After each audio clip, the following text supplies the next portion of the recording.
హల్లెలూయా. దేవునికి మహిమ కలుగును గాక. మరొకసారి ప్రశస్తమైన దేవుని వాక్యాన్ని మీ మధ్యకి తీసుకురావడానికి దేవుడు ఇచ్చిన గొప్ప అవకాశానికి వందనాలు చెల్లిస్తున్నాను. అందరూ బాగున్నారా? ప్రభు కృపలో మీరందరూ వర్ధిల్లాలని అనుదినం మీకోసం ప్రార్థన చేస్తున్నాము. నిజంగా ఈ కార్యక్రమాలు మీకు దీవెనకరంగా ఆశీర్వాదకరంగా ఉన్నట్లయితే కిందున్న మా నెంబర్కి మీరు ఫోన్ చేయండి. మీ కొరకు మేము ప్రార్థన చేస్తాం. అలాగే ఇప్పటివరకు అనేక మంది కాల్ చేస్తూ వస్తున్నారు. అలాగే అనేక మంది తమ అమూల్యమైన కానుకలు కూడా సమర్పిస్తున్నారు. దాన్ని బట్టి దేవునికి ఎంతగానో స్తుతులు చెల్లిస్తున్నాం. అనేక మంది గర్భఫలాలు పొందుకున్నారు. అనేక మంది క్యాన్సర్ ద్వారా కూడా విడుదల పొందుకున్నారు. అలాగే అనేక మందికి దేవుడు అద్భుతాలు చేస్తున్నాడని సాక్ష్యం ఇస్తున్నారు. అందుని బట్టి దేవునికి మహిమ కలుగును గాక. మీకు కూడా అద్భుతంగా జరగాలంటే, మీకు కూడా గర్భఫలం కావాలంటే, మీ జీవితంలో ఆశ్చర్యకార్యాలు జరగాలంటే, అప్పుల సమస్య తీరిపోవాలంటే తప్పకుండా కింద నెంబర్కి మీరు ఫోన్ చేయొచ్చు. నేనే మాట్లాడుతాను, నేనే ఫోన్ చేస్తాను. తద్వారా దేవుడు మిమ్మల్ని ఇంకా బహుగా ఆశీర్వదిస్తాడు. కాబట్టి ఈరోజు వాక్యం వినకముందు చిన్న ప్రార్థనతో మనం ముందుకు వెళ్దాం. మీరున్న చోట మోకరించండి, కళ్ళు మూసుకోండి. దయచేసి మీరు అటు ఇటు ఎవరు తిరగొద్దు. శ్రద్ధగా వాక్యాన్ని వినండి. ప్రేమ నమ్మకం గల ప్రియా పరలోకపు తండ్రి, నీకే వందనాలు చెల్లిస్తున్నాను. మరొకసారి నీ పాదసన్నిధికి చేరడానికి మీరు ఇచ్చిన కృపకే వందనాలు చెల్లిస్తున్నాను. ధ్యానించే వాక్యాన్ని దీవించి ఆశ్రదించి మీరే మహిమ పొందమని తండ్రి, ఎందరైతే వింటున్నారో వారి లక్షణ కార్యము జరిగించమని, నన్ను కూడా బలమైన ఆత్మతో నింపి అభిషేకించమని యేసయ్య నామమున ప్రార్థిస్తున్నాము తండ్రి. ఆమేన్. హల్లెలూయా. ఈ లోకమంతా కూడా ఎంతో పాడైపోతుంది, పతనమైపోతుంది. రోజు రోజుకి చాలా దౌర్భాగ్యమైన దృశ్యాలు మనం చూస్తూ వస్తున్నాం. అసలు ఏంట్రా బాబు ఇలా తయారైంది లోకమని మనమే చాలాసార్లు అనుకుంటూ వస్తున్నాం కదా. ఎంతగా పాడైపోతుంది లోకం అంటే, మనిషిని మనిషి చంపుకొని తినే రోజులు వస్తున్నాయి. సాటి మనిషి అంటే గౌరవము ప్రేమ లేని రోజులు వస్తున్నాయి. మానవత్వం చనిపోతుంది, ప్రేమ చల్లారిపోతుంది, సహాయం చేసే గుణం తగ్గిపోతుంది. మర్డర్లంటూ, మానభంగాలంటూ, దొంగతనాలంటూ రకరకాలుగా మనిషి రోజు రోజుకి పతనం అవుతూ దరిద్రమైన స్థితిలోకి జారిపోతుంది ఈ లోకం. దేవుడు అంటున్నాడు, ఈ లోకం చేసినందుకు దేవుడు చాలా సంతాపం నందుతున్నాడంట. అంతగా మనిషి ఈరోజు దేవుని దుఃఖపరుస్తుంటున్నాడు. అయితే ఈ మనిషికి మోక్షం లేదా? ఈ మనిషి దేవుని దగ్గరికి నడవలేడా? దేవుని యొక్క ప్రణాళిక ఏమైంటున్నది? దేవుని దృష్టిలో అసలు ఈ లోకం ఏమైంటున్నది అని ఈరోజు మనం ధ్యానిద్దాం. ఈరోజు ఈ వాక్యం వింటుండగా తప్పకుండా దేవుడు మిమ్మల్ని దర్శించబోతున్నాడు. కాబట్టి శ్రద్ధగా వాక్యాన్ని వినడానికి ప్రయత్నించండి. చూడండి, కీర్తనలు 40వ అధ్యాయం 2వ వచనం. నాశనకరమైన గుంటలో నుండి, జిగటగల దొంగ ఊబిలో నుండి ఆయన నన్ను పైకెత్తెను. నాశనకరమైన గుంటలో నుండి, జిగటగల దొంగ ఊబిలో నుండి ఆయన నన్ను పైకెత్తెను అంటున్నాడు కీర్తనాకారుడు. కీర్తనాకారుడి దృష్టిలో ఈ లోకము నాశనకరమైన గొయ్యి, జిగటగల దొంగ ఊబి. ఈ రెండు మాటలు కొంచెం శ్రద్ధగా ఆలోచిద్దాం. ఈ లోకం ఎలాగుందంట? నాశనకరమైన గొయ్యి. ఏంటి, గొయ్యిలో పడితే మనగా పైకి రాగలమంటారా? గొయ్యి అంటే ఉదాహరణకి చెప్తాను. ఒకవేళ మీరు అడవికి వెళ్తే ఎక్కడైనా సరే, అక్కడ వేటగాళ్ళు ఏం చేస్తారంటే ఇంకా ఒక గుంత తవ్వేసి దానిపైన కట్టెలు పరిచి దానిపైన మళ్ళీ ఆకులు చల్లేస్తారంటే అదొక భూమిలాగే ఉంటుందన్నమాట. అది జంతువుకి అదొక గొయ్యి ఉందని అక్కడ తెలియకుండా చక్కగా మాట వేస్తారనమాట. అప్పుడు ఆ జంతువు అక్కడ మాట ఉందని, అక్కడ గొయ్యి ఉందని తెలియక ఆ జంతువు సర్వసాధారణంగా నడుచుకుంటూ వస్తుంది, ఆ గోతులో పడిపోతుంది. అలాగా వేటగాళ్ళు చాలామంది పట్టుకుంటారు. లోకం కూడా అంతే, నాశనకరమైన గొయ్యి. జంతువుకు తెలుసు అంటారు అక్కడ గొయ్యి ఉందని, తెలియదు, కానీ అది అమాయకంగా వెళ్తుంది. ఈ వాక్యం ఏంటంటే మీలో కూడా నాశనకరమైన గొయ్యిలో ఉన్నారు. ఈ లోకమంతా నాశనం అయిపోయేది. నీకు తెలియదు నువ్వు పాపంలో ఉన్నావని, నువ్వు చేస్తుంది పాపమని నీకు తెలియదు. ఆ పాపం నిన్ను మరణానికి అప్పగిస్తుందని తెలియదు. ఆ మరణం నిన్ను నరకానికి తీసుకెళ్తానని తెలియదు. ఎంత భయంకరమైన పాపిష్టి జీవితం జీవిస్తున్నామంటే, ఈరోజు త్రాగుడు ఎంత భయంకరమైన పాపం అయిపోయిందంటే, మందు బాటల మీద రాసి ఉంటుంది మద్యపానం ఆరోగ్యానికి హానికరమని, కానీ త్రాగకుండా ఉండలేకున్నారు. సిగరెట్ మీద రాసి ఉంటుంది ధూమపానం ఆరోగ్యానికి హానికరమని, స్మోకింగ్ కిల్స్ అని రాసి ఉంటుంది, కానీ తాగుతుంటున్నాడు మనిషి. ఈరోజు తెలుసు అది చేయడం పాపమని, కానీ చేస్తున్నాడు. తెలుసు అది నాశనకరమైన గొయ్యి అని, కానీ పాపంలో మునిగి తేలుతున్నాడు. ఎంత దౌర్భాగ్యమైన జీవితం అండి. గొయ్యిలో పడ్డావంటే నీకు నువ్వుగా పైకి రాలేవు. చాలామంది వ్యసనపరులు అయిపోయారు. ఈ త్రాగుడు నేను మానుకోలేకున్నాను, ఈ సిగరెట్ నేను మానుకోలేకున్నాను, ఈ గుట్కా నేను మానుకోలేకున్నాను, ఈ మసాలాలని విమలని ఏంటంటే నాకు చెప్తా ఉంటారు, అవి నేను మానుకోలేకున్నాను. బానిస అయిపోయారు పాపానికి, త్రాగుడుకు బానిస అయిపోయారు, వ్యభిచారానికి బానిస అయిపోయారు, బెట్టింగ్లకు బానిస అయిపోయారు. ఇంకొక నెల రోజులు ఉంటే ఇంచుమించుగా IPL స్టార్ట్ అవుతుంది. చాలామంది అమాయకులు ప్రోద్బలంతో డబ్బులు బెట్టింగ్ పెడతారు. అందులో 10,000కి 20,000 వస్తుంది, 20,000కి 40,000 వస్తుంది, కానీ లక్షలు పోగొట్టుంటారు చాలామంది అమాయకంగా. తెలియదు బెట్టింగ్ అనేది ఒక గొయ్యి లాంటి, దాంట్లో పడ్డావంటే నువ్వు బయటకు రాలేవు. బెట్టింగ్ చేసి ఇప్పుడే చాలా నష్టపోయావా? సంసారం రోడ్డు మీదకి వేసుకున్నావా? ఉన్న ఇల్లు కూడా తాకట్టు పెట్టేసావా బెట్టింగ్ చేసి? త్రాగి త్రాగి శరీరాన్ని నాశనం చేసుకుంటున్నావా? సిగరెట్ తాగి ఊపిరితిత్తులు పాడు చేసుకుంటున్నావా? రీసెంట్గానే మా మందిరానికి వచ్చే ఒక సహోదరి వాళ్ళ భర్త త్రాగి త్రాగి హాస్పిటల్కి వెళ్తే హాస్పిటల్లో జాయిన్ అయ్యాడు. పాస్టర్ గారు వచ్చి ప్రార్థన చేయండి అన్నప్పుడు అతని దగ్గరికి వెళ్ళిన సువార్త చెప్పి, అయ్యా త్రాగుడు మానుకో, నీకు దేవుడు చక్కటి భార్యని ఇచ్చాడు, 2 మగబిడ్డలను ఇచ్చారు, వాళ్ళని చక్కగా చూసుకొని సువార్త చెప్పి అతనికి మోటివేషన్ ఇచ్చి త్రాగకు అని చెప్పాను.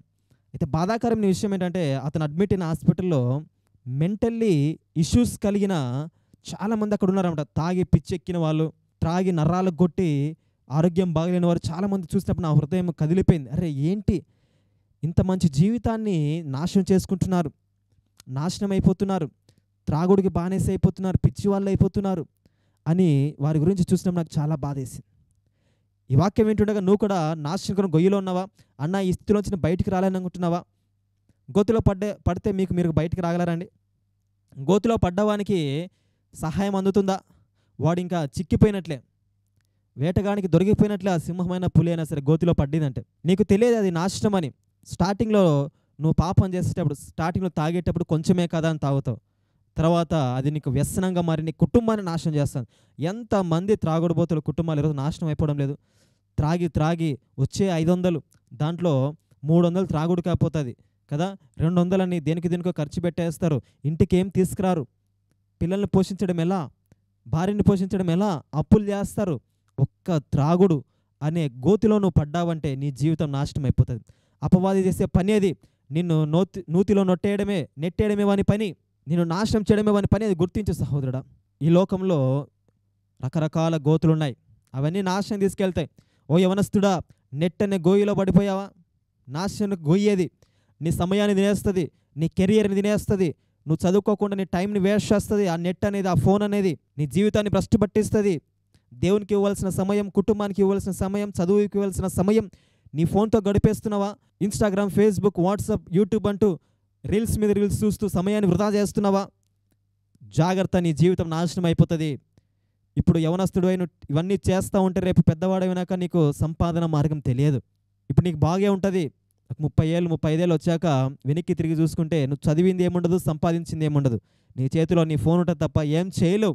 అది నాశనం గొయ్యి, నిన్ను నాశనం తీసుకెళ్తుంది. పరిశుద్ధ గ్రంథంలో బైబిల్ సెలవిస్తుంది, పరాయి స్త్రీ గొయ్యితో సమానమాట. పరాయి స్త్రీ గొయ్యితో సమానం. కొంతమందికి ఇదో ఒక గొయ్యి ఉంటుంది అనమాట. త్రాగుడు అనే గొయ్యి, బెట్టింగ్ అనే ఒక గొయ్యి, ఇంటర్నెట్, ఫోన్ అనే ఒక గొయ్యి. కొంతమందికి పరాయి స్త్రీ అనే గొయ్యి. పరాయి స్త్రీ గొయ్యితో పోల్చాడు దేవుడు. అంటే ఆ గోతులో నువ్వు పడ్డావంటే, పరాయి స్త్రీ కానీ పరాయి పురుషుని కానీ మోహంలో కానీ వారితో అక్రమ సంబంధంగా నువ్వు పెట్టుకున్నావంటే నీ జీవితం నాశనం అయిపోతుంది. ఈ వాక్యం వింటుండగానే ఓ భర్త, ఓ భార్య, నీ భార్యకు తెలియకుండా వేరే వాడితో అక్రమ సంబంధం పెట్టుకున్నావా? ఓ భర్త జాగ్రత్త. ఓ భార్య, నీ భర్తకు తెలియకుండా చాటింగ్ చేస్తూ, నీ భర్త డ్యూటీకి వెళ్ళినప్పుడు నీ భర్తను మోసం చేస్తూ వేరే వాడితో తిరుగుతూ కులుకుతున్నావా? జాగ్రత్త, కుటుంబాలు నాశనం అయిపోతాయి. ఎంతమంది ఈరోజు అక్రమ సంబంధం పెట్టుకొని కట్టుకున్న భర్తను చంపేయలేదండి, కట్టుకున్న భార్యను చంపడం లేదు అడ్డొస్తున్నాడని. పిల్లలు కూడా చంపేయలేదా? కట్టుకున్నవాడిని చంపేస్తున్నారు, పిల్లల్ని చంపేస్తున్నారు. పరాయి స్త్రీ మోహంలో పడితే నాశనం, పరాయి స్త్రీ పురుషుని మోహంలో పడితే నాశనం, సంసారాలు నాశనం అయిపోతాయి. ఈరోజు 199 సంసారాలు కూలిపోవడానికి గల కారణం పరాయి స్త్రీ, పరాయి పురుషుని మోహంలో పడడమే. అది నాశనకరమైన గొయ్యి. నీ కుటుంబాన్ని చిన్నాభిన్నం చేసేస్తుంది, అది నెమ్మది లేకుండా చేసేస్తుంది. దేవుడు చక్కటి భార్యని ఇచ్చాడు కదా, చక్కటి పిల్లల్ని ఇచ్చాడు కదా, ఎందుకు వారితో సంసారం చేయలేకున్నాను? దేవుడు ఈరోజు నీతో స్పష్టంగా మాట్లాడుతున్నాడు. ఈ వాక్యం వింటుండగా నీ బ్రతుకును సరిదిద్దుకో, నీ జీవితాన్ని మార్చుకో. దేవుడిచ్చిన భర్తను కానీ భార్యని కానీ చక్కగా ప్రేమించండి, పిల్లల్ని ప్రేమించండి. పరాయి స్త్రీ, పరాయి పురుషుని మోహంలో పడి అక్రమ సంబంధం పెట్టుకొని గోతిలో పడ్డావంటే నువ్వు బయటికి రాలేవు. ఇంకా నీ జీవితం నాశనమే, నీ కుటుంబం జీవితం నాశనమే, నీ పిల్లల జీవితం నాశనమే. జాగ్రత్త. నాశనకరం గొయ్యిలో ఉండి జిగటగల దొంగ ఊబిలో నుండి. ఎలాంటి ఊబి అండి? ఊబి అంటే తెలుసు కదా, మన్నులాగుంటుంది. దాంట్లో మీరు పడ్డారంటే మీకు మీరుగా పైకి రాగలరా? ఏంటండి చూస్తున్నారు చెప్పండి, మీకు మీరుగా పైకి రాగలరా? మీరు పైకి రావాలనుకునే కొలది కిందికి పోతూ ఉంటారు, ఇంకా మీకు మీరుగా పైకి రాలేరు. గొయ్యి కూడా, ఊబి కూడా అంతే అన్నమాట. నువ్వు పైకి రావాలనుకునే కొలది కిందికి వెళ్ళిపోతూ ఉంటావు. అంటే నువ్వు అలవాటు మానుకోవాలనే కొలది ఇంకా ఎక్కువ అయిపోతూ ఉంటుంది. చూడకూడదు అనుకుంటావు, చూస్తావు. చేయకూడదు అంటావు, చేస్తావు. వెళ్ళకూడదు అనుకుంటావు, వెళ్తావు. ఊబి అది. నీకు నువ్వుగా బయటికి రాలేవు. జిగటగల ఊబి అది, నిన్ను పట్టేసుకుంటుంది అది. ఈరోజు అపవాది చేసిన పని అదే. సైతానుగాడు ఒక్కొక్కరికి ఒక్కొక్క ఊబిలో నెట్టేస్తాడు. త్రాగుడని, వ్యభిచారం అని, ఫోన్ అని, సిగరెట్స్ అని, బెట్టింగ్స్ అని, మట్కాలని, రకరకాల వ్యసనాలకు అలవాటు చేసేసి ఈరోజు ఊబిలో నెట్టేశాడు. మనిషికి అది అర్థం కావడం లేదు. ఒకరోజు అది నిన్ను నాశనానికి తీసుకెళ్తుందని, అది ఒకరోజు నిన్ను చంపేస్తుందని, అది ఒకరోజు నీ జీవితాన్ని నాశనం చేస్తుందని, నీ కుటుంబాలను పతనానికి తీసుకెళ్తుందని నీకు అర్థం కావడం లేదు. ఎంతమంది ఈరోజు నాకు ఫోన్ చేసి చెప్తారంటే, రీసెంట్గానే ఒక అక్క ఫోన్ చేసి చెప్తుందన్నా, ప్రార్థన చేయండి అన్న, మళ్ళీ ఐపీఎల్ వస్తుంది, క్రికెట్ మ్యాచెస్ వస్తున్నాయి. నా భర్త పోయినసారి 30 లక్షలు బెట్టింగ్ చేసి పోగొట్టాడన్న. ఎవరో స్నేహితుడు ప్రేరేపిస్తే బెట్టింగ్ స్టార్ట్ చేశాడన్న లాస్ట్ ఇయర్. అలాగా వస్తుంది అని చెప్పేసి అప్పులు చేసి ఏమేమో చేసి 30 లక్షలు బెట్టింగ్ పెట్టాడన్న ఐపీఎల్లో. మళ్ళీ ఐపీఎల్ వస్తుందన్న, నాకు భయంగా ఉందన్న, ఏం చేస్తాడో, నా భర్త గురించి ప్రార్థన చేయండి అన్న, పోయినసారి చేసిన అప్పులే తీర్చుకోలేకున్నామన్నా అని ఆ స్త్రీ భారంగా ప్రార్థన చేస్తుంటే నాకు చాలా బాధ వేసింది. అన్న మాకు సొంత ఇల్లు లేదన్న, మెడలో కనీసం దండ కూడా లేదన్న, పిల్లలకి ఫీజు కట్టలేకున్నామన్నా, కానీ అప్పు మాత్రం 30 లక్షలు ఉందన్న. ఏంటి పరిస్థితి అర్థం చేసుకుంటున్నారా? అది ఒక ఊబి. బెట్టింగ్ అనేది ఒక ఊబి, త్రాగుడు అనేది ఒక ఊబి. చాలా జాగ్రత్తగా ఉండాలి. మీరు ఆ ఊబిలో పడ్డారంటే బయటికి రాలేరు. ఇంకా ఎన్ని కౌన్సిలింగ్ వెళ్ళినా, ఎన్ని క్లినిక్స్కి వెళ్ళినా మీరుగా బయటికి రాలేరు. పిచ్చోళ్ళు అయిపోతారు అంతే. ఇంకా జాగ్రత్త. అయితే దేవుడు సెలవిస్తున్నారు, నాశనకరమైన గోతిలో నుండి, జిగటగల దొంగ ఊబిలో నుండి ఆయన నన్ను పైకెత్తాను. ఇక్కడ ఆయన అంటే యేసుక్రీస్తు వారు. గోతిలో పడ్డా, గొయ్యిలో పడ్డా నీకు నువ్వుగా బయటికి రాలేవు. గోతిలో పడ్డా నీకు ఒకరు సహాయం చేయాలి, ఒకరు హస్తం ఇవ్వాలి. ఊబిలో పడ్డా నీకు ఒక సహాయం రావాలి. బయట నుంచి, గడ్డ మీద నుంచి, బయట ఉన్న వ్యక్తి దగ్గర నుంచి నీకు సహాయం రావాలి. అప్పుడు మాత్రం నువ్వు పైకి రాగలవు. గోతిలోంచి నువ్వు పైకి రాగలవు. ఆ సహాయం ఎవరంటే యేసుక్రీస్తే. నేను సహాయం చేయవాడను. ఎబినేజర్, ఆయన దేవుడు అంటే సహాయము చేయి దేవుడు. ఎబినేజర్ అనే దేవుడు. ఆయన నన్ను పైకెత్తాను. నాశనకరణ గోతిలో నుండి, జిగటగల దొంగ ఊబిలో నుండి ఆయన నన్ను పైకెత్తాను. నిన్ను పైకెత్తగలిగిన వాడు దేవుడు ఒక్కడే. నిన్ను పైకెత్తగల వాడు యేసుక్రీస్తు ఒక్కడే. మనుషులు ఎవరు నీకు సాయం చేయలేరు. మనుషులు ఎవరు నీకు హస్తాన్ని ఇవ్వలేరు. ఇంకా నువ్వు పడిపోతే, నాశనం అయిపోతే చూడాలనుకుంటారు. నువ్వు పతనం అయిపోతుంటే చూసి ఆనందించే వాళ్ళు చాలా ఎక్కువ, కానీ నీకు హస్తం ఇచ్చి పైకి లేపేవాడు ఎవడూ లేడు. బాగా అయిందని నవ్విపోతారు తప్ప నీకు హస్తం ఇచ్చిన పైకి లేపేవాడు ఈ లోకంలో ఎవడు లేడు. అది గుర్తుపెట్టుకో. నువ్వు పాపం చేస్తా ఉంటే నేను ఇంకా ఎంకరేజ్ చేస్తారు, చేయరా తప్పేం లేదు, చెయ్యని. కానీ పాపంలో పడిపోయి, నాశనం అయిపోయి, మంచం ఎక్కి పడక మీద అనారోగ్యంతో పడుకున్నప్పుడు ఎవడైనా వస్తాడు నీ దగ్గరికి? ఎవ్వడు రాడు. అందుకే దేవుడు సెలవిస్తున్నాడు, నాశనకరణ గోతులోండి, జిగట్టుగల దొంగ ఊబిలో నుండి నేను పైకి లేవనెత్తువాడు. ఆయన ఒక్కడే పైకి లేవనెత్తే దేవుడు. నమ్ముతున్నావా? నీకున్న ప్రతి అలవాటు నుంచి ఆయన విడిపించడానికి సమర్థుడు. త్రాగుడైనా, వ్యభిచారమైనా, సిగరెట్స్ అయినా, బెట్టింగ్ అయినా, ఫోన్ అయినా, దేనికి బానిస అయిపోయావు? ఏ గోతులో నువ్వు పడిపోయావు? ఏది నీ జీవితంలో ఒక ఊబిలాగా మారిపోయింది? నాకు నేనుగా దీని నుంచి బయటకు రాలేకున్నాను, నేను ఓడిపోతున్నాను, నేను పడిపోతున్నాను, కృంగిపోతున్నావా? దేవుని కొరకు బ్రతకాలనుకుంటున్నావు కానీ జారిపోతున్నావా? దేవునికి సేవ చేయాలనుకుంటున్నావు కానీ వెనకడుగు వేస్తున్నావా? అయితే దేవుడు సెలవిస్తున్న గుర్తుంచుకో, ఆయన నిన్ను పైకి ఎత్తుతున్నాడు. ఈరోజు ఆయన నీకు హస్తాన్ని ఇస్తున్నాడు. ఆయన నన్ను పైకెత్తి ఏం చేస్తున్నాడంట? నా పాదములు బండ మీద నిలిపి నా అడుగులు స్థిరపరచును. నా పాదములు బండ మీద నిలిపి అడుగులు స్థిరపరిచాడంట. ఇంతకుముందు మన అడుగులు ఎక్కడున్నాయి? ఊబిలో ఉన్నాయి. ఇంతకుముందు మన అడుగులు ఎక్కడున్నాయి? గోతిలో ఉన్నాయి. ఇప్పుడు ఎక్కడి నుంచి ఎక్కడ తీసుకొచ్చాడు? గోతిలోంచి, ఊబిలో నుంచి ఆయన మనల్ని పైకి లేపి క్రీస్తు అనే బండ మీద మనల్ని నిలబెట్టాడు. ఆమేన్. ఒకప్పుడు నాశనం అయిపోవాల్సిన జీవితం, పతనం అయిపోవాల్సిన జీవితం ఈరోజు బండ మీదకి వచ్చింది. ఒకప్పుడు నా జీవితం కూడా భయంకరమైన పాపిష్టి స్నేహితులతో లోకంలో కలిసిపోయి ఎంతగానో భ్రష్టుపట్టి జీవిస్తున్న జీవితం నాది యవన కాలంలో. అయితే ఆ గొయ్తులోంచి, ఆ ఊబిలోంచి నన్ను దేవుడు పైకి లేపి క్రీస్తు అనే బండ మీద నిలబెట్టి ఈరోజు కొన్ని వందల వేల లక్షల మందికి వాక్యాన్ని బోధించే సేవకుడిగా, దేవుని పరిచారకుడిగా క్రీస్తు అనే బండ మీద నన్ను నిలబెట్టి నా అడుగుల్ని స్థిరపరిచాడు. ఈరోజు ఈ వాక్యం వింటుండగానే దేవుని సహాయం కోరుకో. ఆయన నిన్ను పైకి లేవనెత్తడానికి వచ్చాడు. నీ అడుగులు బండ మీద నిలబెట్టి నిన్ను స్థిరపరుస్తానని దేవుడు వాగ్దానం ఇస్తున్నాడు. బండ మీదకి రావడానికి ఇష్టపడుతున్నావా? ఊబిలో, గోతిలో నీ కాళ్ళు జారిపోతాయి. అయితే బండ మీద జారిపో. నువ్వు బుద్ధిమంతుడు అయితే బండ మీద ఇల్లు కట్టుకుంటావు. బుద్ధిహీనుడే ఇసుకలో ఇల్లు కడతాడు. నువ్వు నిజంగా బుద్ధిమంతుడువా? బండ మీదికి రా, ఆయన నిన్ను పైకి ఎత్తాలనుకుంటున్నాడు. ఒక మాట చెప్తా బాగా వినండి. దేవుడు తన చెయ్యి ఇవ్వాలనుకుంటున్నాడు. ఉదాహరణకు మీరే గోతులో పడిపోయారనుకోండి, లేదంటే ఊబిలో పడిపోయారనుకోండి, అడవికి వెళ్ళి మీకు నేను వచ్చి చెయ్యి ఇచ్చాను. అప్పుడు మీరు చేయవలసిన పని ఏంటి? మీ 2 చేతులు మీరు వెనక్కి పెట్టేసుకున్నారనుకోండి, సహాయం చేయగలడు దేవుడు? చేయలేడు. మరి మీరేం చేయాలి? మీరు కూడా ఒక చెయ్యి దేవునికి ఇవ్వాలి. ఆయన చెయ్యి మీ చెయ్యి కలిస్తే ఆయన నిన్ను పైకి లాగలడు. దీన్ని బట్టి మీరు అర్థం చేసుకోవాలి, యేసుక్రీస్తు దేవుడు కూడా బలవంతంగా రక్షించడు, బయటికి తీసుకొచ్చి ఒడ్డున వేసాడు. ఆయన ఏం చేస్తుంటే ఇంకా ప్రభువా సహాయం చేయి అని నువ్వు ఒక కేక వేస్తే, ప్రభువా నా జీవితంలోకి రా, నా పరిస్థితిని నువ్వు మార్చు అని నీ హస్తాన్ని ప్రభువుకి ఇస్తే, ఆయన హస్తాన్ని ఎప్పుడు చాపే ఉంటాడు, అది గుర్తుపెట్టుకోండి. ఆయన హస్తం ఎప్పుడు రెడీగా ఉంటుంది నీకు హెల్ప్ చేయడానికి, నీకు సహాయం చేయడానికి, నీ వ్యసనాలను నేను బయటికి తీసుకురావడానికి. ఆయన హస్తము కురచ కాలేదు. ఆయన శిలువ మీద 2 చేతులు చాచి నిన్ను పిలుస్తున్నాడు ప్రేమతో, నా దగ్గరికి రా. ఇంకెంతకాలం నాశనకరమైన గోతులో ఉంటావు? ఇంకెంతకాలం జిగటగల దొంగ ఊపిలో ఉంటావు? నేను నిన్ను పైకి లేవనెత్తుతా. పైకి లేవనెత్తి క్రీస్తు అనే బండ మీద నీ అడుగుల్ని స్థిరపరుస్తా. ఇస్తున్నావా నీ హస్తాన్ని దేవునికి? ఈరోజే నీ మనసును దేవునికి ఇస్తున్నావా? నీ హస్తాన్ని దేవునికి ఇస్తున్నావా? ఇంకెంతకాలం నాశనమైపోయే జీవితం జీవిస్తావు? ఇంకెంతకాలం పతనమైపోయిన జీవితం జీవిస్తావు? ఇప్పటికీ 40 ఏళ్ళు 50 ఏళ్ళు త్రాగి త్రాగి జీవితాన్ని నాశనం చేసుకున్నావు. భార్య ఇబ్బందులు పడుతుంది, పిల్లలు సెటిల్ కాలేదు కదా, నీ జీవితం అంతా త్రాగుడికి అయిపోయింది, నీ సంపద అంతా త్రాగుడికి అయిపోయింది, నీ బ్రతకంతా కూడా నాశనం అయిపోతుంది కదా. చింత లేదా? బాధ లేదా? ఆలోచన లేదా? అయ్యో నా జీవితం ఏంటి ఇలా అయిపోతుంది? ఎందుకు నా జీవితం ఇలాగ పతనం అయిపోతుంది? వ్యర్థమైపోతుంది కదా నా జీవితం, నా సమయం, నా డబ్బు అని ఏ రోజున ఆలోచిస్తున్నావా? ప్రతి పుట్టుకకు ఒక కారణం ఉంటుందని దేవుడు సెలవిస్తున్నాడు కదా. మరి నీ పుట్టుకకు కారణం ఏంటి? ఎందుకు జీవిస్తున్నావు? ఎందుకు నీవు అలవాట్లను మానుకోలేకపోతున్నావు? ఓ సహోదరి, సీరియల్ చూస్తున్నావా? గంటలు గంటలు సీరియల్ చూస్తావు, 30 నిమిషాలు సీరియల్ చూస్తావు, 3 నిమిషాలు వాక్యం చదువుతావు. ఇంకా నీకేమర్థమవుతుంది? 2:30 గంటలు సినిమా చూస్తావు, 2:30 నిమిషాలు ప్రార్థన చేస్తావు. దేవుని రాజ్యానికి ఎలా వెళ్తావు?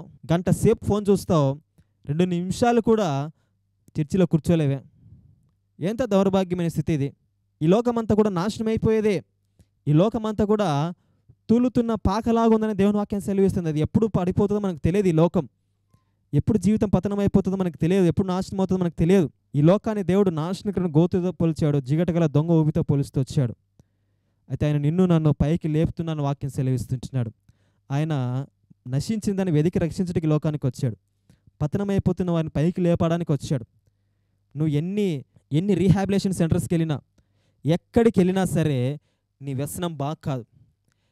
నేను చెప్తున్నాను, దేవుని వాక్యాన్ని నమ్ముకొని బైబిల్ నందు విశ్వాసం ఉంచి, యేసయ్యనందు విశ్వాసం ఉంచి భయంకరమైన వ్యభిచారులు మారారు, భయంకరమైన త్రాగుడుబోతులు మారారు, భయంకరమైన మంత్రికులు మారారు, భయంకరమైన వ్యసనపరులు మారిపోయారు, భయంకరమైన వ్యభిచారులు మారిపోయారు. అంత శక్తి ఉంది ఈ పరిశుద్ధ గ్రంథానికి, దేవునికి. దేవుడు నిజంగా సెలవిస్తుంటున్నాడు, ఈరోజు నువ్వు మానుకోలేని అలవాటు ఏదైనా ఉందా? దేవుని దగ్గరికి రా, దేవుడు విడుదల ఇస్తాడు. త్రాగి సిగరెట్స్ తాగి, మందు తాగి నీ శరీరాన్ని నాశనం చేసుకుంటున్నావు కదా, నీ లివర్స్ అని, కిడ్నీస్ అని సమస్తం నాశనం చేసుకొని ఆరోగ్యాన్ని పాడు చేసుకుంటున్నావు కదా. ఆరోగ్యం ఇచ్చిన దేవునికి నువ్వు ఇంత నష్టం కలిగజేస్తున్నావు, ఆలోచించావు ఎప్పుడైనా సరే? కానీ ఇప్పటికీ సమయం మించిపోలేదు. గోతిలో పడిపోయావేమో, జిగటగల దొంగ ఊబిలో ఉన్నావేమో, ఆయన నన్ను పైకెత్తును అని కీర్తనాకారుడు అంటున్నాడు. దేవుడు నిన్ను పైకెత్తాలని సిద్ధపడుతున్నాడు. ఇంతకాలం నష్టపోయింది ఏదో నష్టపోయావు, పాడైపోయింది ఏదో పాడైపోయింది. ఇక నుంచైనా నీ జీవితాన్ని ప్రభువు చేతిలో పెట్టు, ఇక నుంచైనా నీ జీవితాన్ని యేసయ్యకి అప్పగించు. దేవుడు ఉన్నతముగా మహోన్నతముగా నిన్ను ఆశీర్వదించి దీవిస్తాడు ప్రియుడా. కాబట్టి ఈ వాక్యం వింటుండగానే దేవుని జీవితంలో ఆశ్చర్యకార్యాలు చేయాలంటే, దేవుని కుటుంబాన్ని ఆశీర్వదించాలంటే క్రీస్తు అనే బండ మీదకి రావాలి. ఆ బండ మీద మన అడుగులు ఏం చేస్తాడంట? స్థిరపరుస్తాడు. ఊబిలో కానీ బురదలో కానీ పడితే మన అడుగులు జారకుండా ఉంటాయండి. ఇంకెంతకాలం జారిపోయే బ్రతుకులో ఉంటావు, బురద బ్రతుకులో ఉంటావు. బండ మీదకి రా, క్రీస్తు అనే బండ మీదకి రా, ఆయన మన అడుగులు స్థిరపరుస్తాడంట. బండ మీద ఉన్నవాడు జారిపోడు ప్రియుడా. అయితే మట్టిలో ఉన్నవాడు, బురదలో ఉన్నవాడు జారిపోతూ ఉంటాడు. చీటికి మాటికి నువ్వు పాపంలో పడిపోతున్నావు అంటే నీ అడుగులు ఇంకా క్రీస్తునందు స్థిరపడలేదని అర్థం. నీ అడుగులు క్రీస్తునందు స్థిరపడ్డాయా? రక్షణ పొందావు, బాప్తిసం తీసుకున్నావు, చర్చికి వెళ్తున్నావు, కానీ ఇంకా పడిపోతున్నావు అంటే నీ అడుగులు ఏం కాలేదు, స్థిరపరచబడలేదు. మీరు ఎక్కడైనా సర్కిల్స్కి వెళ్తే అక్కడ గొప్ప గొప్ప వ్యక్తుల విగ్రహాలు మీరు చూస్తూ ఉంటారు. వారిని కదిలించలేం మనం. దేవుడు అదే చెప్తున్నాడు, బండ మీద నేను నిలుపుతాను, మీ అడుగులు కదలవు, స్థిరపరుస్తావు. యేసునందు విశ్వాసం ఉంచి పరిపూర్ణంగా దేవుని అంగీకరించి బాప్తీసం తీసుకొని అనుదిన వాక్యం చదువుతూ ప్రార్థన చేస్తూ దేవుని హత్తుకున్న వ్యక్తి తిరిగి జారిపోవడానికి ఆస్కారమే లేదు. అడుగులు స్థిరపరచబడతాయి. కానీ రక్షణ పొంది మారు మనసు పొంది బాప్తీసం పొంది సంఘానికి వెళ్తూ బలలో చేయి వేస్తూ కూడా ఇంకా నువ్వు జారిపోతున్నావు అంటే నీ అడుగులు ఇంకా స్థిరపరచబడలేదు. నువ్వు ఇంకా 2 కాళ్ళు, ఒకటి బుడదలో ఒకటి బండ మీద నిలబెట్టావు. ఆదివారం ఏమో బండ మీద ఉంటావు, మిగిలిన రోజులంతా బుడదలో కాలు వేస్తూ ఉంటావు. అందుకే జారిపోతున్నావేమో. చాలా జాగ్రత్త. దేవుని వాక్యం నిన్ను హెచ్చరిస్తుంది. ఈరోజు ఈ లోకమంతా నాశనకరమైన గోతి, జిగటగల దొంగ ఊబి. ఇది దొంగ ఊబి. నువ్వు నాశనం అయిపోతావు, నీ పతనం అయిపోతావు నీకు కూడా తెలియదు. నాశనం అయిపోయేంత వరకు కూడా నీకు అది తెలియదు. అది త్రాగి త్రాగి శరీరంతో నాశనం చేసుకుని హాస్పిటల్ అడ్మిట్ అయ్యాక అప్పుడు బాధపడతారు చాలామంది. త్రాగకుండా ఉండాల్సిందన్నా, బెట్టింగ్లు చేసి డబ్బులంతా పోగొట్టుకుని కుటుంబం రోడ్డు మీద పడ్డాక చేయకుండా ఉండాల్సిందన్నా అని అప్పుడు బాధపడతారు. అప్పుడు బాధపడి లాభం ఏం లేదు ప్రియుడా. ఈ వాక్యం వింటుండగానే దేవుని దగ్గరకు వస్తున్నాడు. నిన్ను పైకి లేవనెత్తడానికి, నీ ప్రతి అలవాటు నుంచి ప్రతి వ్యసనం నుంచి నీకు విడుదల ఇవ్వడానికి తానే స్వయాన్ని నీ దగ్గరికి వచ్చాడు. తన హస్తాన్ని నీకు చాపుతున్నాడు. నీ హస్తాన్ని ఇవ్వడానికి రెడీగా ఉన్నావా? నువ్వు చేయవలసిందల్లా ఒకటే, ప్రభువా నన్ను రక్షించు అని ఒక కేక వేయాలి.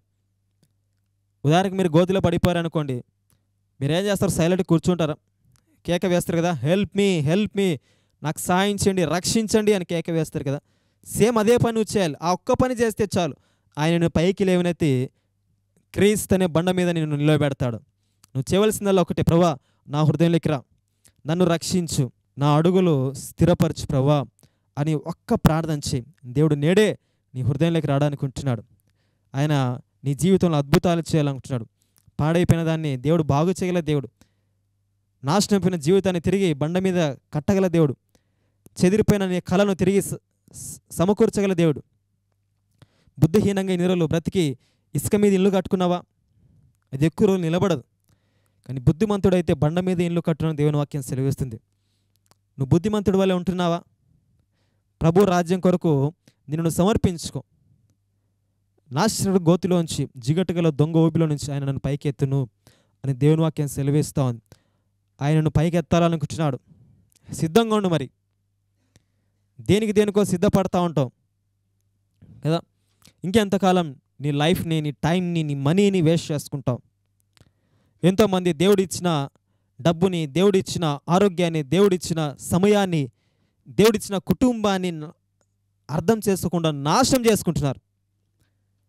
డబ్బుని వ్యర్థమైన వాటికి ఖర్చు పెడతా ఉంటారు, సమయాన్ని వ్యర్థమైన దానికి ఖర్చు పెడతా ఉంటారు, ఆరోగ్యాన్ని నాశనం చేసుకుంటూ, కుటుంబాన్ని ఇబ్బందులకు నెట్టేస్తూ, తమ జీవితాన్ని నాశనం చేసుకుంటూ, 10 మందికి ఉపయోగపడవలసిన నీ జీవితం ఎవ్వరికి ఉపయోగం లేకుండా చివరికి శవమై నువ్వు మట్టిలో పడినప్పుడు కూడా నిన్ను ఒకడు మంచోడు అనకుండా నీ జీవితం నాశనం చేసుకుంటున్నాం. ఎందుకు ఈ జీవితం?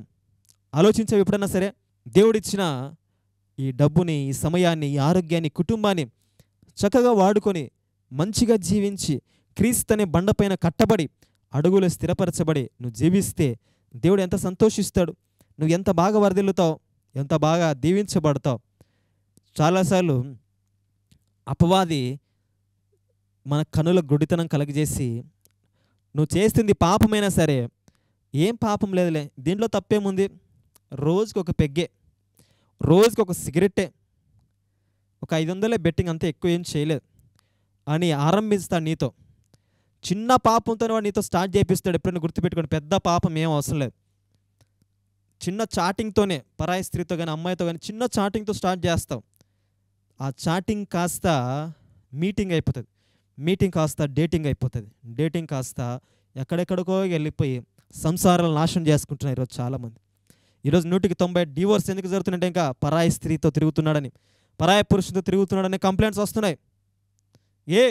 అది నాశనం గోతి అని తెలియదు, ఊబి అని తెలియదు. పడ్డావంటే ఆ వలలో నాశనం. దేవుని వాక్యం సెలవిస్తుంది కీర్తన 90లో, వేట కాని ఊరిలో నుండి ఆయన తప్పించును. ఏంటి తెలుసా ఊరి? Net, internet. మీరు అంటారు నెట్ అని. నెట్ అంటే వల, ఉరి. వాడు ఈరోజు మనకు అందరికీ నెట్ వేసేసాడు, వల వేసేసాడు. ఒకప్పుడు 1 GB 0.5 GB కూడా సరిపోయేది. ఇప్పుడు 2 GB 3 GB కాదు, అన్లిమిటెడ్ వచ్చినా కానీ కొంతమందికి సరిపోవడం నెట్. అంతగా చూసిందే లేపిందే ఫోన్ మీద. ఎందుకు చూస్తూ ఉంటారో తెలియదు, ఏం చూస్తూ ఉంటారో తెలియదు, ఎందుకు అంత పిచ్చో తెలియదు. కానీ వ్యసనం అది, ఊబి అది, బయటికి రాలేకున్నారు. చాలామంది ఫోన్ చేస్తూ ఉంటారు, అన్న మా పిల్లల కోసం ప్రార్థన చేయండి అన్న. ఎప్పుడు చూసినా ఫోన్ ముందరే, లేచినా ఫోనే, తిన్నా ఫోనే, కూర్చున్నా ఫోనే, బాత్రూంలో కూడా ఫోనే, ఎక్కడికి తీసుకెళ్ళినా ఫోన్ తీసుకెళ్తారన్న. ఫోన్ మీద ధ్యాస పెడతారు కానీ చదువు మీద ధ్యాస పెట్టడం లేదన్న. ఫోన్లో నెట్ అయిపోతే విలువలాడిపోతున్నారన్న. మాకంటే ఎక్కువగా ఫోన్ని ప్రేమిస్తున్నారన్న. చాలా దౌర్భాగ్యమైన పరిస్థితుల్లో మా పిల్లలు ఉన్నారన్న అని చాలామంది ఫోన్ చేసి చెప్తూ ఉంటారు. నాకు చాలా బాధ అనిపిస్తుంది. అదంతా అపవాది కానీ ఊబేది, సైతానుగాడు మనందరికీ వేసిన గోతేది. మనం దానిలో పడిపోయాం. మేము ఈ వాక్యం వింటుండగానే ఏ గోతిలో నువ్వు పడిపోయావు, ఏ ఊబిలో నువ్వు పడిపోయావు, దేంట్లోంచి నువ్వు బయటకు రాలేకున్నా అనుకుంటున్నావు, ఏ ఊబి నీ జీవితం నాశనం చేస్తూ ఉంది, చాలా జాగ్రత్త. త్రాగుడని ఊబిలో ఉన్నావా, వ్యభిచారం అనే ఊబిలో ఉన్నావా, బెట్టింగ్ అనే ఊబిలో ఉన్నావా, ఫోన్ అనే ఒక ఊబిలో ఉన్నావా, ఏ ఊబిలో ఉన్నావు, ఏ గోతులో పడ్డావు, నీకు నువ్వుగా బయటికి రాలేవు. నిన్ను బయటికి తీసుకురావాలంటే ఒక మనిషి సహాయం పనికిరాదు, ఏ రిహాబిలేషన్ సెంటర్ పనికిరాదు, ఏ మైండ్ క్లినిక్స్ పనికిరావు, ఏ సైక్రాంట్రిస్ట్ పనికిరారు. మనిషిని బాగు చేయగల శక్తి ఒక యేసుక్రీస్తుకు మాత్రమే ఉంది. యేసుక్రీస్తు బైబిల్లో సమరయ స్త్రీని బాగు చేశాడు, వ్యభిచారం ముందు పట్టబడిన స్త్రీని బాగు చేశాడు, కుంటి వారిని, మూగవారిని, దయ్యం పట్టిన వారిని బాగు చేస్తూ వచ్చాడు, చచ్చిన లాజరును లేపాడు నా యేసే. ఆయనకు మాత్రమే సమస్తము సాధ్యము. నీ వ్యసనాల నుంచి, నీ బాధల నుంచి, నీ గోతులోంచి, నీ ఊబిలోంచి బయటికి లేవనెత్తగల సమర్థుడు యేసుక్రీస్తు వారు మాత్రమే. ఆయన తన చేతిని చాపుతున్నాడు సహాయం చేయడానికి. ఓ సహోదరుడా, ఇప్పుడే నీ చెయ్యి ఇవ్వడానికి సిద్ధంగా ఉన్నావా? ఇంకా జీవితం నాశనం చేసుకుంటూనే ఉంటావా? అవసరం లేదు. ఇప్పుడైనా కళ్ళు తెరుచుకో, ఆలోచించు, కొంచెం నీ చేతిని దేవునికి ఇవ్వు, నీ హస్తం దేవునికి ఇవ్వు, నీ హృదయం దేవునికి ఇవ్వు. ఈరోజే నేను సహాయం చేసి బండ మీద నీ అడుగులు స్థిరపరిచి నీకెన్నడూ నీ జీవితం నాశనం కాకుండా నష్టపోయిన దానికి రెట్టింపుగా నీకు ఇవ్వడానికి ఆయన సిద్ధంగా ఉంటున్నాడు. అయితే నువ్వు చేయవలసిందల్లా, ఆయన నువ్వు పైకి ఎత్తుతున్నప్పుడు నువ్వు సిద్ధంగా ఉండాలి. ఆయన ఇప్పుడు మన అడుగులు బండ మీద స్థిరపరుస్తూ వస్తున్నాడు. ఈ వాక్యం వింటుండగానే నీ జీవితం మారబోతుంది, నీ బ్రతుకు మారబోతుంది. నాశనం వెళ్ళొద్దు, ఊబిలో పడొద్దు, అపవాది ట్రాప్లో పడొద్దు. చాలా జాగ్రత్తగా ఉండండి. దేవుడు గొప్ప ఆశీర్వాదాన్ని మీకు ఇస్తాడు. నేడే ఆయన మన కుటుంబాన్ని పైకి లేవెత్తునుగాక, నేడే మన అడుగులు బండపైన స్థిరపరచబడును గాక. ఆమేన్. కాబట్టి ఈ వాక్యం వింటుండగానే దేవుడు మీ కుటుంబంలో ఉన్న అపవాది క్రియలను లయపరచును గాక. గోతిలో ఉన్న వారిని మీరు లేవనెత్తాలా దేవుడు ఆశిస్తుంటున్నాడు. ఒకవేళ నీ కొడుకో, నీ కూతురో, నీ భర్తో ఏదైనా గోతిలో పడిపోయారా, ఊబిలో పడిపోయారా, పాపమనే ఊబిలో, పాపమనే గోతిలో పడిపోయారా, వ్యసనపరులైపోయారా, అలవాటు పడిపోయారా, వారి కోసం నువ్వు ప్రార్థన చేయి. అలాంటి వారు ఎవరైనా నాకు ఫోన్ చేయండి, నేను వారి కోసం ప్రార్థన చేస్తాను, దేవుడు విడుదల ఇస్తాడు. అలా ఎంతోమంది యవనస్తులు వారి జీవితాలు నాకు ప్రార్థన చేయించుకున్నప్పుడు చాలామంది విడుదల పొందారు. అన్న పలా అమ్మాయిని లవ్ చేస్తున్న, నా కోసం ప్రార్థన చేయండి అన్నప్పుడు ప్రార్థన చేశాను. దేవుడు అద్భుతం చేస్తూ అలా ఎంతోమందిని రెస్క్యూ చేస్తూ వచ్చాడు. ఎంతోమందిని దేవుడు కాపాడుతూ వచ్చాడు. ఎంతోమందికి ప్రార్థన చేస్తే త్రాగుడు అలవాటు మానుకున్నారు, ఎంతోమందికి ప్రార్థన చేస్తే బెట్టింగ్స్ అలవాటు మానుకున్నారు. అలాగే ఎంతోమందికి ప్రార్థన చేస్తే దేవుడు స్వస్థతలు, గొప్ప కార్యాలు, సూచక్రియలు చేస్తూ వచ్చాడు. ఈ వాక్యం ఏంటంటే కానీ మీ కుటుంబంలో కూడా అలాంటి వాళ్ళు ఎవరైనా ఉన్నారా? కింద ఉన్న మా నెంబర్కి ఫోన్ చేయండి, తప్పకుండా మీ కొరకు ప్రార్థన చేస్తాం. మీరున్న చోట కళ్ళు మూసుకోండి, నాతో కలిసి మీరు ఏకీభవించండి. దేవుడు ఈరోజు మీ కుటుంబాలను దీవించబోతున్నాడు. ఎవరికైనా అనారోగ్య సమస్య ఉంటే దయచేసి మీ చేతులు ఎక్కడైతే అనారోగ్య సమస్య ఉందో, మోకాళ్ళ నొప్పులు కానీ, నడుము నొప్పులు కానీ, తలనొప్పి కానీ, లేదంటే థైరాయిడ్ సమస్య కానీ, కడుపు నొప్పి కానీ, ఎక్కడైతే సమస్య ఉందో అక్కడ మీ కుడి చేయి పెట్టండి. దేవుడు ఇప్పుడే హీలింగ్ ఇవ్వబోతున్నాడు ప్రార్థిస్తుండగానే. అలాగే అప్పుల సమస్య ఉన్నట్లయితే దేవుడు ఈనాడే మీ అప్పులను తీర్చబోతుంటున్నాడు, తన గుప్పిల్ని విప్పబోతున్నాడు. నమ్మండి, విశ్వసించండి. గర్భఫలం లేదా భార్య భర్తలు కలిసి ఏకీభవించి నాతో కలిసి ప్రార్థించండి. దేవుడు ఈరోజు మీకు గర్భాన్ని ఇవ్వబోతున్నాడు. అలాగనే ప్రార్థించగా కొన్ని వందల మందికి దేవుడు గర్భాన్ని ఇచ్చాడు. దేవుడు నిజంగా మీరు నమ్ముతున్నట్లయితే నాతో పాటు కలిసి ప్రార్థించండి. దేవుడు ఈరోజు ఇప్పుడే మీ గర్భాన్ని తెరవబోతుంటున్నాడు. ఎగ్జామ్స్కి ప్రిపేర్ అవుతున్న పిల్లలు ఉన్నారు, వారి కోసం మేము ప్రార్థన చేస్తాం. అలాగే ఈ నెంబర్, కింద నెంబర్కి మీరు ఫోన్ చేయొచ్చు. మీకోసం ప్రతిదినం మేము ప్రార్థన చేస్తూ ఉంటాం. కళ్ళు మూసుకుందాం, ప్రార్థన చేద్దాం. ప్రేమ నమ్మకం గల ప్రియా పరలోకపు తండ్రి, నీకే వందనాలు. చెప్పబడిన వాక్యాన్ని దీవించి ఆశీర్వదించు. ఎవరైతే తమ కుడి చేతిని అనారోగ్యమైన స్థలంలో పెట్టుకున్నారో యేసు నామమున ముట్టమని ప్రార్థిస్తున్నాం. స్వస్థత ఇవ్వమని ప్రార్థిస్తున్నాం. సంపూర్ణ ఆరోగ్యం ఇవ్వమని ప్రార్థిస్తున్నాం. శీఘ్రంగా ముట్టి స్వస్థపరిచి మంచి ఆరోగ్యంతో నీ బిడ్డలు నింపి, ఏ ప్రాంతంలో నొప్పి, వ్యాధి, బాధ ఉందో యేసు నామమున ముట్టండి. అలాగే అప్పుల సమస్య ఉన్న వారికి విడుదలమని, నీ ధననిధి నుండి సమృద్ధిగా అనుగ్రహించమని ప్రార్థిస్తాం. గర్భఫలం లేని వారి కోసం ప్రార్థిస్తున్నాం. ఇప్పుడే పండంటి బిడ్డని వారి గర్భాలను మీరు ఉంచినందుకు వందాలు, గర్భాన్ని తెరిచినందుకు వందాలు తండ్రి. ఈ రాత్రి రేపు వాళ్ళు టెస్ట్ చేస్తుండగా మీరు గర్భఫలం ఇచ్చారు యేసయ్యా. యేసు నామమున ఇప్పుడే సాయం చేయమని ప్రార్థిస్తున్నాం. అలాగే ఎందరు పిల్లలైతే ఎగ్జామ్స్కి ప్రిపేర్ అవుతున్నారు, మంచి జ్ఞానం, వివేకం ఇచ్చి మంచి ఉత్తీర్ణత అనుగ్రహించని ప్రార్థిస్తున్నాం. ప్రతి కుటుంబంలో సమస్యలు విడుదలమని ప్రార్థిస్తున్నాం. ప్రతి కుటుంబాన్ని ఆస్వాదించని ప్రార్థిస్తున్నాం. ఇలా నీ రాజ్యం కొరకు మమ్మల్ని సిద్ధపరచమని యేసయ్య నామమున ప్రార్థిస్తున్నాము తండ్రి. ఆమేన్. హల్లెలూయా. నిజంగా ఈ కార్యక్రమాలు మీకు దీవెనకరంగా ఉన్నట్లయితే, ఈ వాక్య సందేశాలు మిమ్మల్ని చాలా బలపరుస్తున్నట్లయితే ఈ కార్యక్రమాన్ని కూడా మీరు బలపరచాలి. రేపటి కార్యక్రమం టీవీలో టెలికాస్ట్ కావాలంటే తప్పకుండా మీరు మీ గుప్పిలు విప్పాలి. మీ అమూల్యమైన కానుకలు అందిస్తే ఈ పరిచర్య ఇంకా ముందుకు వెళ్తూ ఉంటుంది. ఒక యవనస్తుడిగా కడప జిల్లా మైదుకూరులో సేవ చేస్తూ ఉంటున్నాం. మాకు సొంత స్థలము లేదు, మందిరం లేదు. చిన్న రూమ్ రెంట్కి తీసుకొని ప్రభు సేవ చేస్తూ ఉన్నాం. నిజంగా ప్రభు మిమ్మల్ని ప్రేరేపిస్తున్నట్లయితే మీ గుప్పిలు విప్పండి. మీరు విత్తిన దానికి నూరంతలా ఇచ్చుటకు సమర్థుడు. కేవలం వినుమటి వారు కాకుండా దేవునికి ఇచ్చేవారుగా, దేవుని కార్యాలయంలో ఆసక్తి కలిగిన వారుగా ఉంటే దేవుడు తప్పకుండా మీ కుటుంబాలను ఆశీర్వదిస్తాడు, దీవిస్తాడు. కాబట్టి అలాగా నిజంగా మీరు ఎవరైనా సహకరించాలనుకుంటే కింద మా నెంబర్ ఉంది. ఆ నెంబర్కి మీరు ఫోన్ చేయొచ్చు. మీ కొరకు మేము ప్రతిదినం ప్రార్థన చేస్తూనే ఉంటాం. కాబట్టి ఈ సందేశాలు మీరు వినడమే కాకుండా అనేక మందికి షేర్ చేయండి. మన pastor Nathan official Instagram, Facebook, అలాగే యూట్యూబ్లో కూడా మనకు ఛానల్ ఉంది. కాబట్టి మీరు అక్కడికి వెళ్ళి సబ్స్క్రైబ్ చేసుకోవచ్చు, లైక్ చేయండి. తద్వారా అనేకమైన ఆత్మీయ సందేశాలు మీరు బలపడవలసిందిగా ప్రేమతో మిమ్మల్ని కోరుచుంటున్నాను. ప్రభు రాకడ వరకు దేవుని మహాకృప మనకందరికీ తోడైండని గాక. ఆమేన్. నశించిపోతున్న ఆత్మల కోసం భారం కలిగి సత్యమైన స్వచ్ఛమైన వాక్యం ప్రకటిస్తూ యేసే మార్గం, సత్యం, జీవం అని ఈ లోకాన్ని సవాలు విసురుతూ ప్రభు సేవలో ఆత్మల భారంతో నిరంతరం ప్రయాసపడుతున్న యవ్వన దైవ సేవకుడు బ్రదర్ నాథన్ గారు తన పరిచర్యను కడప జిల్లాలో జరిగిస్తున్నారు. ఈ వాక్య సందేశాలు నిజంగా మీకు దీవెనకరంగా ఉన్నట్లయితే మాకు మీ అమూల్యమైన కానుకలను క్రింద ఉన్న మా గూగుల్ పే, ఫోన్పే నెంబర్కు పంపవచ్చు. మా నెంబర్ 9444600828. మరిన్ని ప్రార్థన అవసరతలకు సంప్రదించండి. 9444600828. మా చిరునామా ఏసే జీవపు ప్రత్యక్షత మినిస్ట్రీస్, మైదుకూర్, కడప జిల్లా. యేసుక్రీస్తు కృప మీ అందరికీ తోడైయుండును గాక. ఆమెన్.